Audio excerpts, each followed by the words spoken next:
Bonjour à tous, c'est Philippe Guillouard de Trek Eco sur Vie Aventure. Je profite des froideurs de l'hiver pour vous présenter encore une fois une plante qui peut être considérée comme une plante de survie à cette époque de l'année. Il s'agit de l'oseille sauvage. Alors on a tous plus ou moins mangé de l'oseille, on connaît ce petit goût acidulé, sucré, mais beaucoup d'entre nous ne savent pas qu'on le trouve naturellement un petit peu partout dans les prés à cette époque de l'année.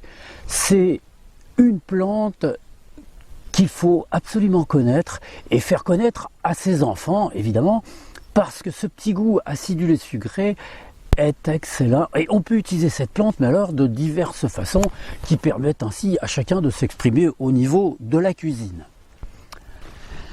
L'oseille sauvage est une plante qui a été ramassée depuis très très longtemps. D'ailleurs, les gens d'avant l'ont très souvent mise dans les jardins parce que c'est une plante qu'on peut ramasser pratiquement, quand on la met au jardin, qu'on peut ramasser pratiquement toute l'année. Les feuilles restent consommables, sont agréables et ont toujours à peu près le même goût, ce petit goût acidulé et sucré qu'on aime beaucoup.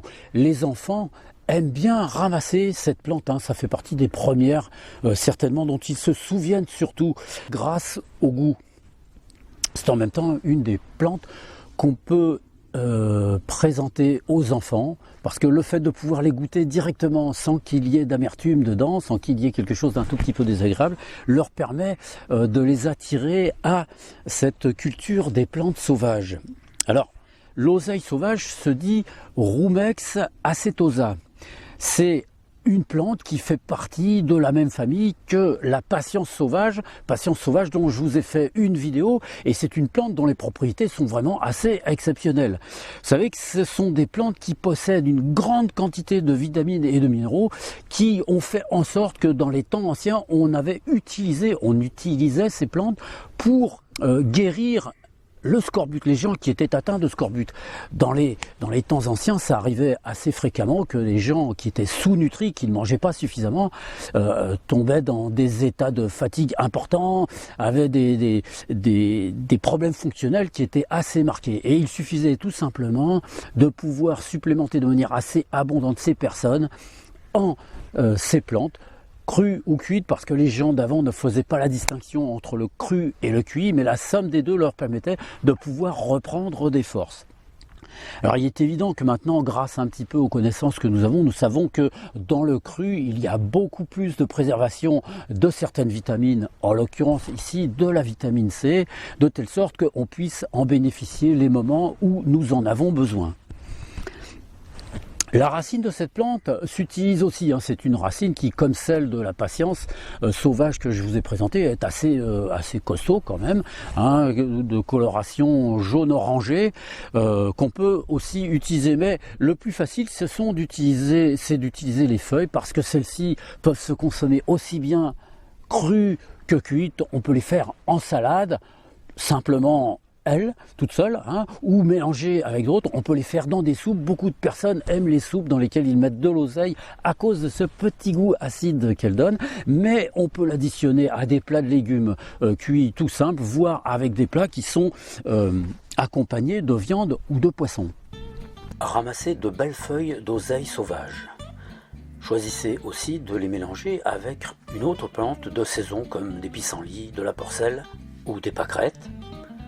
Surtout, lavez-les bien, car à cette époque de l'année, il y a beaucoup de petites bestioles dans les jeunes feuilles. Préparez ensuite une sauce, bien relevée, et mettez toutes vos feuilles pour produire une superbe et merveilleuse salade. Pour faire une soupe d'oseille campagnarde, il faut d'abord ramasser de l'oseille et bien la laver. Prenez une pomme de terre, épluchez-la, coupez-la en petits morceaux et faites-la bouillir. Mettez les morceaux, une fois cuits, dans un plat. Pendant ce temps, mettez de l'huile ou du beurre dans une casserole et coupez en petits bouts votre oseille. Choisissez d'en mettre plus ou moins en fonction de votre goût et aussi de votre capacité à supporter l'acidité.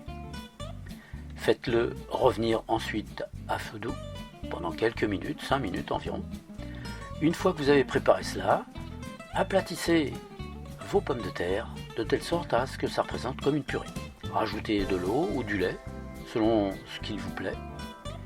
Une fois que vous avez la consistance voulue, ajoutez votre oseille, mélangez-la et faites réchauffer l'ensemble.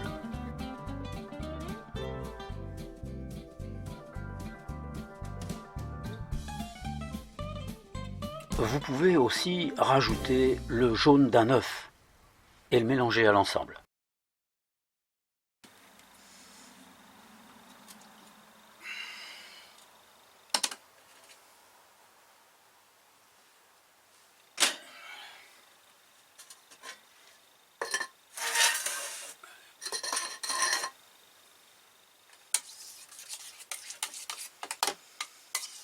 Voilà une petite soupe à l'oseille.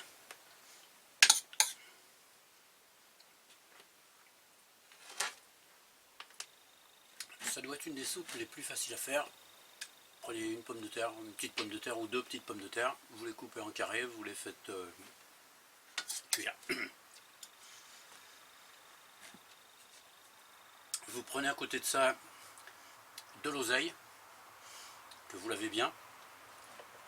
Ensuite, vous avez vu, je les ai coupés en petits bouts et puis je les fais revenir à l'huile. Là, je les ai fait revenir à l'huile, on peut le faire au beurre aussi. Et une fois qu'ils sont revenus un petit peu à l'huile, pendant, on va dire, 5 minutes, ensuite, je le verse dans mes pommes de terre qui étaient cuites. Alors les pommes de terre, je les ai préparées de telle sorte que ça fasse... bon, moi, j'aime pas les soupes qui sont trop liquides. Là on est en hiver, donc j'espère pouvoir manger quelque chose d'un peu plus consistant. Donc les pommes de terre, je les ai écrasées à la main, j'ai mis un peu d'eau pour pas que ça soit trop liquide, et ensuite j'ai versé dedans mon oseille. Et c'est pas plus compliqué que ça, parce qu'après bon, il faut mettre un petit peu de sel. Alors si, c'est ce que j'ai voulu faire là, j'ai voulu mettre un jaune d'œuf, juste le jaune sans le blanc, mais je suis pas trop bien arrivé. Alors du coup, bon bah il y a du jaune et puis un peu de blanc. Mais bon, c'est pas bien méchant parce que du coup, la soupe elle est tout aussi bonne. Alors vous n'êtes pas obligé de mettre des œufs, hein. Moi j'ai mis un œuf, un jaune d'œuf parce que je sais pas pourquoi ça m'est venu comme ça. Parce que j'en mange pas souvent. En plus. Alors, c'est une plante qui pour le tout un chacun ne présente aucun problème particulier, même au niveau rénal. Il n'y a que les gens qui ont vraiment des problèmes de rein qui doivent y faire attention. C'est-à-dire que lorsqu'ils consomment de l'oseille, ils doivent en consommer pas trop, sinon bah, évidemment ils auront des douleurs. Hein.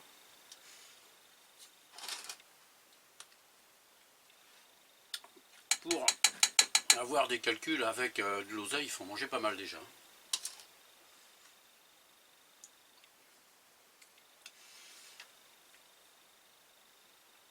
Alors pour ceux qui ont vu ma vidéo sur la patience sauvage, vous verrez que, et puis aussi la vidéo que j'ai faite sur les 3 soupes, puisque dans les 3 soupes il y avait une soupe de patience, vous remarquerez qu'il y a une similitude au niveau du goût, parce que la patience aussi c'est légèrement acide. Vous verrez que bon, celle-ci elle fait plus fraîche hein, au niveau du goût, au niveau de l'énergie, c'est une énergie qui est beaucoup plus, on va dire beaucoup plus jeune.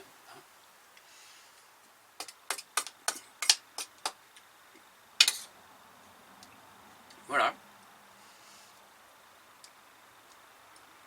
J'espère que vous serez tenté d'en faire une si toutefois vous ne l'avez jamais fait. Et puis ceux qui ont l'habitude, bah, ma foi, vous pourrez continuer d'en faire en sachant que vous pouvez en faire largement jusqu'au mois de mars, hein, fin mars.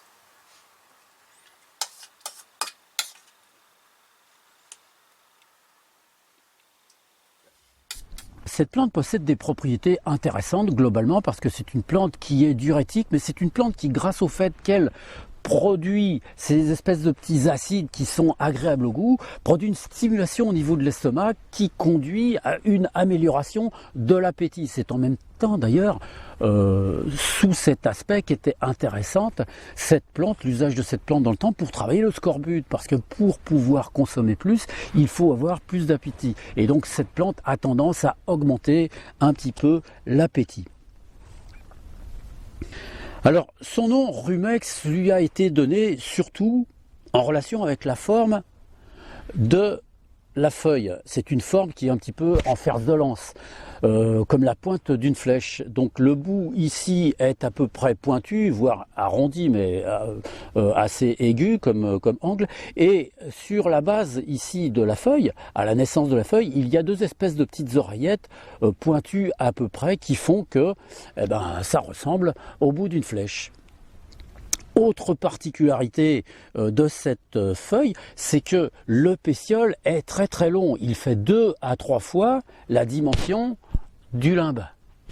Et vous noterez, pour ceux qui tiennent absolument à bien les repérer, c'est qu'il y a une cuvette le long du pétiole, du bas en haut, qui permet ainsi à la rosée de s'écouler vers l'intérieur de la racine. L'oseille sauvage est une plante qui est vivace. Elle pousse dans de nombreuses prairies, surtout lorsqu'elles sont humides, mais elle aime les expositions ensoleillées à l'abri des herbes qui l'entourent. C'est une plante qui pousse en touffe au niveau du sol et qui ne monte pas très haut. Lorsqu'elle est sans fleurs, elle peut aller jusqu'à 40 cm de hauteur environ et monter à près de 80 à partir du printemps. La plante possède une belle coloration verte, légèrement foncée, avec des colorations jaunes, voire rougie vers le printemps. Les feuilles sont luisantes et glabres. On peut trouver l'oseille sauvage sous forme de grosses rosettes basales du mois de janvier jusqu'au mois de mars. Ensuite, elle commence à faire des tiges et des fleurs. Je pense que c'est une plante qu'il est facile de repérer, surtout à cette époque de l'année. Nous sommes là fin janvier. On pense souvent que en hiver, il est difficile, voire impossible de trouver des plantes sauvages, mais vous avez vu avec les dernières vidéos que je vous ai faites qu'il n'en est rien, qu'il y a effectivement des plantes même pendant l'hiver, et en l'occurrence celle-ci, pendant l'hiver, elle est consommable, elle est utilisable directement. C'est une plante qui ensuite, un petit peu plus tard, donc après le printemps, commencera à faire des tiges légèrement cannelées qui vont commencer à un petit peu à rougir et qui feront ensuite des espèces de fleurs qui se transformeront en des graines un petit peu plates, vous savez, et la plante va devenir légèrement rouge. C'est sa caractéristique. On pense que c'est dû au fait que justement cette plante contient pas mal de produits acides, en l'occurrence donc de la vitamine C qui est un produit acide, et c'est cette acidité qui donne ces colorations rouges à la plante. Et vous verrez que lorsqu'on regarde ces espèces de petites tiges ornées de ces petits médaillons minuscules, eh bien dans les prés il y en a des quantités absolument astronomiques, parce qu'ils finissent par colorer vraiment les prés de cette coloration rosée. Voilà, je vous invite tous, plus ou moins, dans la mesure où vous en avez le courage et le désir, de vous approcher de ces plantes et de pouvoir les goûter. Dites-vous bien que c'est un moyen simple de pouvoir vous rapprocher de la nature et de pouvoir manifester réellement votre amour pour tout ce qui vous entoure. Le mot écologie en soi n'a pas grand sens, car c'est un mot, il ne suppose pas forcément que la personne qui l'emploie manifeste un amour pour la nature. Bien souvent, c'est plutôt un mot qui sert à masquer des activités qui ne sont pas forcément les plus nobles. Celui qui aime la nature n'a besoin d'aucun mot, il n'a besoin que de ses pieds, de ses yeux et de sa réflexion, son nez, sa bouche et ses oreilles, et de pouvoir laisser ouvert son cœur à tout ce qu'il voit, tout ce qu'il observe, et apprendre par lui-même le plus possible. Voilà. Bien écoutez, j'espère que cette vidéo vous aura intéressé. Je vous souhaite à tous de passer une bonne semaine, portez-vous bien, et je vous dis à bientôt dans une prochaine vidéo.